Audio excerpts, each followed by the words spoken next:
So Liverpool versus Chelsea ends 1-1 at Anfield. Goals from Gravenberch and a wild free kick from Enzo Fernandez means that the two sides draw. Now, a draw doesn't really mean much for either team. Liverpool, they do go 1 point above Aston Villa. They are still on to qualify for the Champions League. They probably just need one more win and they're guaranteed. Chelsea, it doesn't do much for them in terms of the Premier League table. However, in my opinion, Chelsea gave a very, very good account of themselves in this game. You know what I'm saying? They gave a very good account. It was a very good performance. It was very encouraging. I'm pretty sure Chelsea fans are very, very encouraged by that performance. You know, after 6 losses in a row, you know, they broke the duck. They broke the streak. No 7 losses in a row.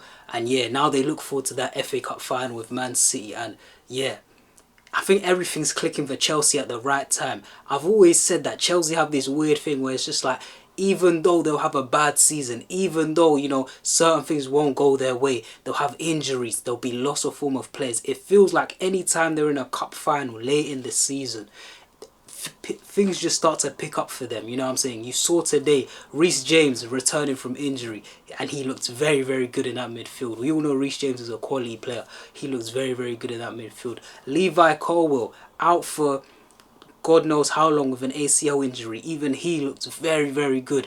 You know, the change of system, the back three, the back three with Hato, Fofana, Colwill looks very, very good. The wing backs, we'll talk about, you know, the wing backs and how they exploited Liverpool's backline. But yeah, things just start to go well for Chelsea. Look at them, you know, the Champions League the first time, you know, they sacked Villas-Boas.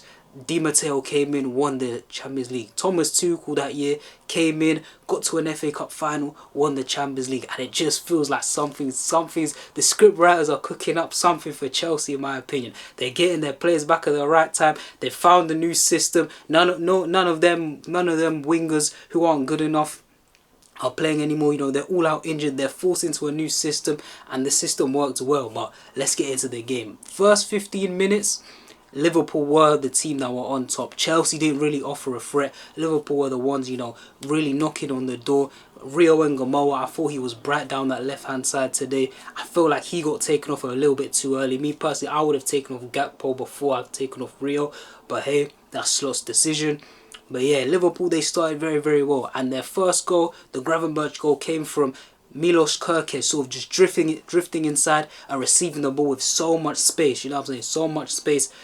And then he got fouled by Caicedo. I did think at first it was a soft foul, but looking on the replay, it was a foul. And I thought, yo, Chelsea might be in trouble today. If that's the sort of thing that's going to happen, where Liverpool players just picking up the ball in certain pockets are happening, leaving Caicedo isolated in that midfield, I thought, yo, Chelsea might be in trouble today.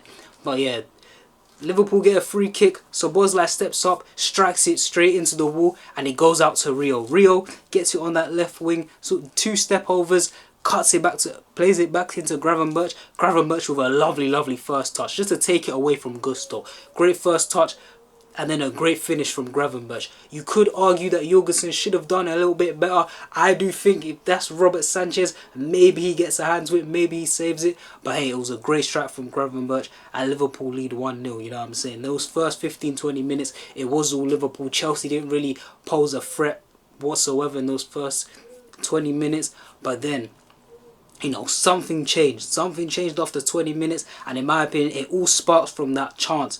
When Cucurella ran down that left wing, he put in a great ball across. Gusto tried to play it back across, and then Van Dijk did very, very well to, you know, get his head on that. A brave header from Virgil van Dijk just to clear it. But after that, something started to click, because Chelsea players started to get on the ball. Chelsea players started to believe. Chelsea players started to have a bit more time on the ball. Guys like Palmer and Enzo were fine. Angel Pedro as well were getting the ball in the pockets. Space started to appear more for Chelsea. Caicedo and Santos, they were getting on the ball. They were controlling the midfield. The Liverpool midfield looked like they were gassed after, you know, 25-30 minutes. They didn't have a hold of the game at all. And especially, like I said, Cucurella, he was the catalyst. He was the catalyst for the change, because majority of Chelsea's attacks today came down Chelsea's left side and Liverpool's right side. If you look at the amount of times Caicedo just picks it up and plays a lovely pass over the top. He played it to Cucurella the first time, like I said, that that cross, that lovely cross into Gusto, but then he had another chance where he took it on his chest. I think it was Caicedo again. Cucurella took it on his chest and he just ran through into Mamardashvili. But those were signs, you know what I'm saying? Those were signs that Liverpool had problems down that right hand side. We all know Curtis Jones is not a natural right back. And Konate, he fell asleep a few times as well. So there was definitely problems down that right-hand side. And then even Enzo Fernandez got in. Enzo Fernandez, he gets in, takes the ball down, strikes it well. Good connection with the left foot, but he has to sort of place it. It was a bit too close to Mamardashvili. And yeah, those were the warning signs. Chelsea were growing into the game. Like I said, Caicedo was settling on the ball. Palmer was starting to find a bit of space. Enzo got on the ball more. Cucurella, he was bombing down that left hand side. There was even a time where I'm pretty sure he set it back to Hato, and you saw Cucurella make the run, and Hato, if Hato had just seen him and played it over the top, Cucurella was in. So yeah, Liverpool did have problems down that right hand side with Curtis Jones not being a proper right back, you know what I'm saying? So yeah, but Chelsea, like I said at the start, they gave a good account of themselves, and going into half time they were the much better team in my opinion. Like I said, Levi Colwell, he looks very solid. Hato the young centre back, he looks very good. Fofana, he didn't really have any major problems, you know what I'm saying? So yeah, in my opinion, Chelsea, that you know, the first 20 minutes, it was all Liverpool, but Chelsea grew into the game. They grew into the game, created a few chances, and yeah, they were the better team. And they did get their goal. Hey man, it was a freak goal, but hey man, it all counts. Enzo Fernandez, he steps up for the free kick. I'm pretty sure Wesley Fofana gets fouled by, I can't remember who it was, but Wesley Fofana, he makes a run inside, gets the ball, and then he gets fouled. Enzo Fernandez from a crossing position, it's either Enzo or Palmer. It's Enzo to step up. He puts it into a great area. I'm thinking, yo, someone has to gamble here. A Chelsea player has to gamble here. The closest player to it was Fofana. Fofana gambled, tries to flick it on. He doesn't make contact, but the ball goes straight into the back of the net. And it was 1-1. And Chelsea really did deserve that goal, you know what I'm saying? Great ball from Enzo, put it in a great area. The defending from Liverpool was a bit lackluster. You can argue that, you know, Konate and others in the middle have to be stronger there. But look, Fofana made a great run. Enzo put it in a great area, and it was 1-1, and Chelsea deserved it. And they could have went on and scored after that, but at half time it was 1-1, and Chelsea deserved their equalizer going into the break. And then we go into the second half. Now the second half for me was a bit more even. It was a bit more back and forth, but the second half does start off with that right hand side once again. Cucurella makes the run. Caicedo's the one who plays that pass into Cucurella. Cucurella fizzes it into the middle looking for João Pedro. I'm pretty sure Van Dijk clears it. He deals with it. But then it falls to Cole Palmer, and Cole Palmer, composed, lovely finish, just puts it in that, you know, that top left corner. However, VAR did get involved and Cucurella was deemed to be offside. But that was another warning for Arne Slot to say, yo, we need to deal with that right hand side much better, in my opinion.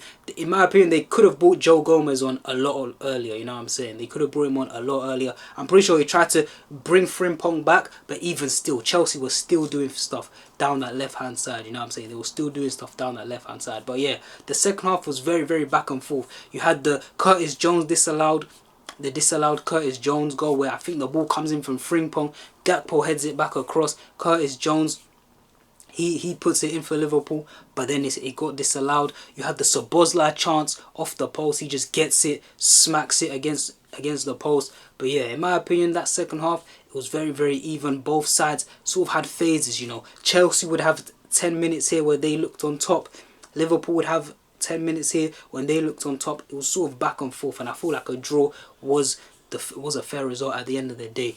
Reece James came on and he showed his quality. He was so good. What a footballer, man. Reece James is so good. If he's fit, he has to start for England in the summer. Whether he's starting at right back, centre mid, centre back, I don't care. Reece James has to play, you know what I'm saying? Reece James has to play.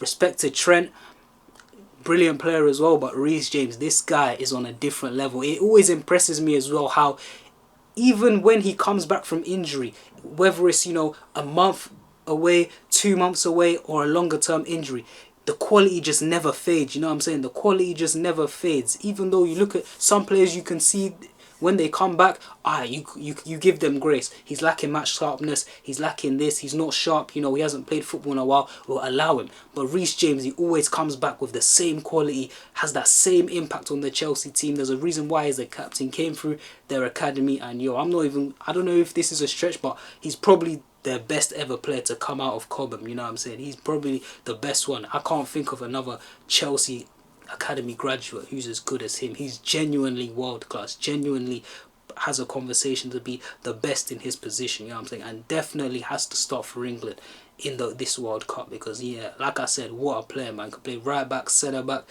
mid, came on, you know, just knitting things together, sweeping up with Caicedo as well. He was brilliant today as well. I saw the full Caicedo package today. Tough tackling, winning the ball, but also has that composure on the ball. You know, if he's in a tight situation, he can get past the player, win a foul. If he has time on the ball, he can pick a pass, as he did for Cucurella on multiple occasions. So yeah, Caicedo and Reece James, quality players, you know what I'm saying? Andre Santos as well, solid game for him. In my opinion, anytime I watch Chelsea, he's always a solid player as well. And so, yeah, Chelsea have midfield options. Lavia didn't come on today, but I really rate Lavia as a player, you know what I'm saying? When he was at Southampton, obviously came through the Man City academy as well. Chelsea have good players in the middle of the park, but it's just them wide players. Them wide players aren't good enough. And so the change of system, even though it might have been forced onto the manager, it looks like genius, you know what I'm saying? Because think about it.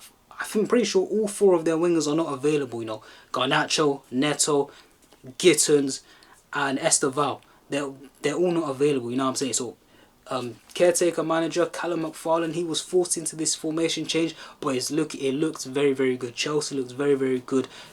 It helps them because they get all their central, they can fit in more central players into that system, you know what I'm saying? They can have that box midfield, you know, maybe Caicedo and James as the deepest, Enzo and Palmer as the more advanced, with João Pedro coming in so they can pack up that middle. That's where all their best players are. Cucurella and Gusto can go down the wing.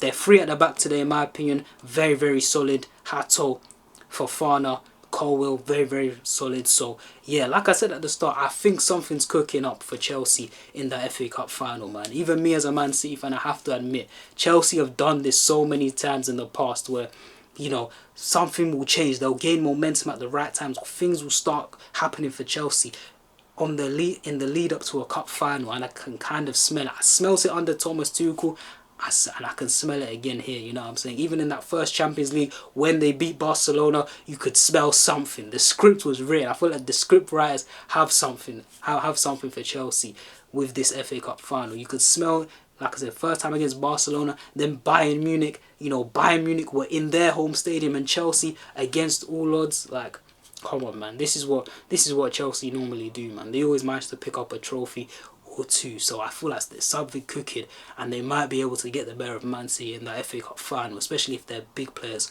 turn up. But yeah, as for Liverpool, that second half, yeah, like I said, it was a bit back and forth, but still the lack of threat. I know they did have some injuries, but Isak came on, didn't really have an impact. Isak will just be waiting for next season. Next season we'll get to judge Isak properly, because all the nonsense that happened at the start of the season, you know, him going on strike, him not training, him not being match sharp, then he gets injured. Unfortunately, he bags a goal against Spurs, gets injured, but we get to see the full Isak experience, because Ekatike will be out for the majority of the season. So it's Isak's time now, you know what I'm saying? It's Isak's time.